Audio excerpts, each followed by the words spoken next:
Government Economic Advisor and tonight's keynote speaker, Your Excellencies and representatives of the Diplomatic Corps, distinguished guests, a very good evening to all of you here tonight. To begin, I'd like to welcome and thank all of you for being here with us for tonight's dinner to discuss the federal government's economic transformation program and the widening income disparity. I look forward to an interesting and insightful evening with all of you.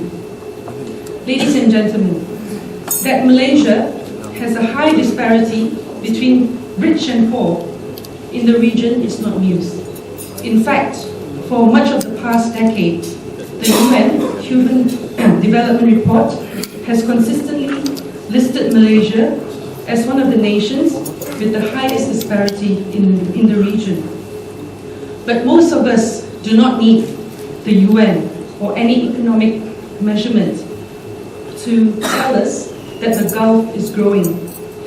The average wage in Malaysia has not changed much in the past decade, but everything else has. From the cost of fuel to the price of a packet of nasi lemak to skyrocketing property prices. The sense of optimism that one can move up the economic ladder through hard work and prudent financial management is no longer there, especially among the younger generation. Unlike their parents, buying a house is no longer a realistic option, with property prices at least 10 years of their gross income these days. We are all aware of this. The federal government is aware of this. The Selangor state government is also aware of this. And most definitely, the average person on the street. My feeling, and the feeling of many Malaysians, is that the economy is stuck. Economic progress in the direction of greater parity amongst Malaysians is stuck. It may even be getting worse if recent trends continue. If the data suggests that old policies have hit their limit, then it is time for new ones, rather than the current rebranding exercise that we're all seeing. So besides being part of a torrent of confusing acronyms, the Economic Transformation Program, or ETP, introduced in mid-2010 by the Najib administration, claims it can address this rising inequality. Among other things, the ETP aims to shift the Malaysian economy to a service-based one. More than 3.3 million new jobs is said to be created by 2020, and these new jobs will then bring about a shift towards middle and high-income salary brackets. In other words, the ETP is sold as a magic bullet to usher Malaysians out of the middle-income trap that we've been stuck in for far too long. No doubt, it is one that sounds good. Unfortunately, as I'm sure Datuk Sri Anwar Ibrahim will go into greater detail, the ETP does not stand up to scrutiny. The idea that general economic improvement will happen through initiatives driven by government-linked business sector is an old one, and it's an idea I believe will likely to create the opposite effect, further widening the gap between the rich and the poor. One of the unfortunate aspects of the ETP is that it hasn't learned from the past, instead compounding some of the policy errors of the NEP. The NEP, tabled in 1970s, strove to address poverty and inter-ethnic tensions through ethnic diversification of the middle class and the business class. This was followed by the Mahathir years with a program of heavy industrialization led by hand-picked cronies that yielded very uneven results.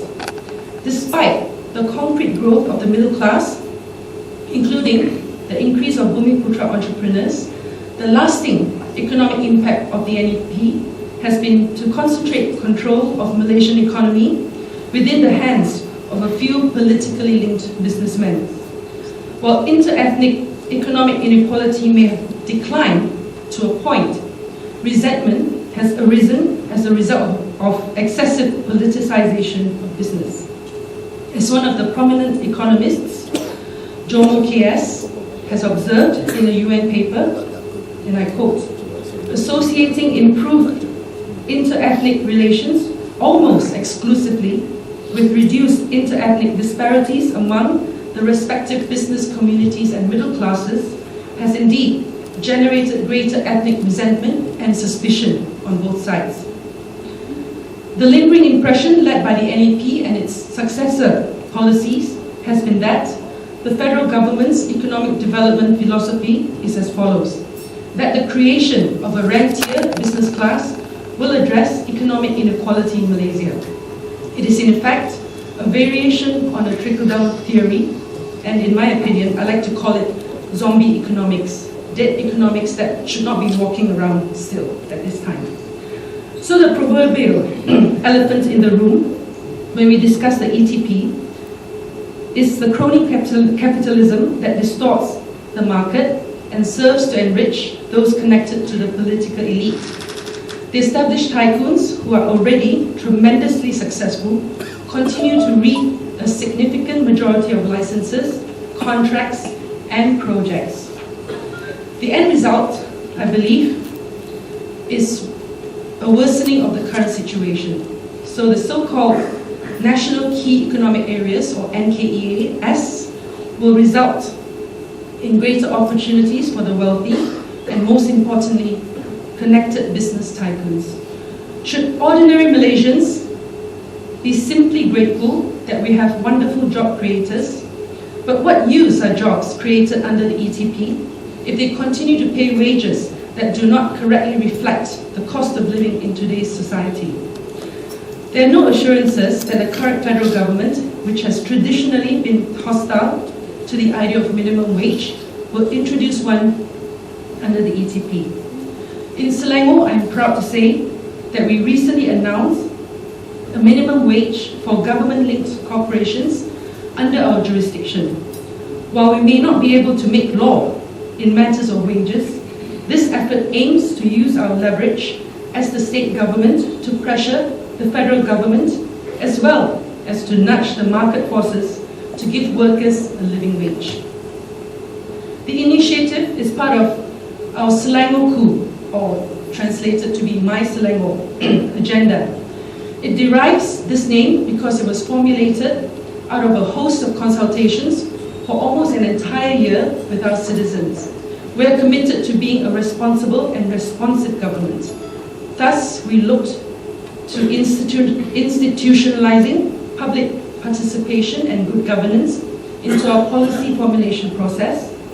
At the same time, with the introduction of the first freedom of information legislation in the country, greater accountability and transparency. What we have found is a need to support not the big established players that seem to be the policy of the federal government, but rather the small and medium enterprises as well as young entrepreneurs. It is unfortunate that the entrepreneurial spirit and the performance-driven culture that should have been the hallmark of any economic reform plan is given lip service in the ETP. Among our efforts in Selangor to address this is the introduction of microcredit loans, which have proven to be very popular, especially those seeking to start small businesses. As part of our Selangor Coup agenda, as I mentioned earlier, we have allocated 30 million to promoting young entrepreneurs and an additional 30 million to target women entrepreneurs in the state. These are the types of initiatives that have to be part of any efforts to reduce economic inequality. Ladies and gentlemen, it is easy to look at the ETP on paper and make judgments, positive or otherwise, but I believe it is imperative for us to look at it in the context of Malaysian political reality as well. It is clear that the Najib administration has shown little seriousness in tackling the real issues that will impede any economic reforms. Escaping the middle income trap that Malaysia is mired in will require significant change, not just in economic planning, but in the realms of social, political, and education. Ladies and gentlemen, let me conclude by giving one example of the ETP's short-sightedness: renewable energy, in particular solar power. It is an area that's close to my heart as an environmentalist, despite the fact that Malaysia is probably by now the world's number 3 producer of solar panels. The ETP's plan for solar are pitiful. By 2015, the ETP plans to only have 65 megawatts of solar power connected to the grid. Your conventional, typical fossil fuel power plant is in the order of hundreds, even thousands of megawatts.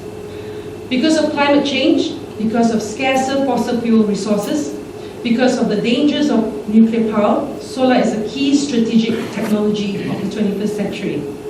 Most economically dynamic countries have recognized the value of solar and other renewable energies and invested in infrastructure changes, but not Malaysia. Ladies and gentlemen, there is no doubt Malaysia needs a radical new economic model. In that sense, the Najib administration is right, but the ETP is the wrong cure, and I have to say, the current administration, the wrong doctor. I look forward to hearing Datuk Sri Anwar's thoughts and analysis on this, but before I end, I'd like to again thank everyone for being here with us. I wish you all a fruitful evening and discussion ahead. Thank you very much.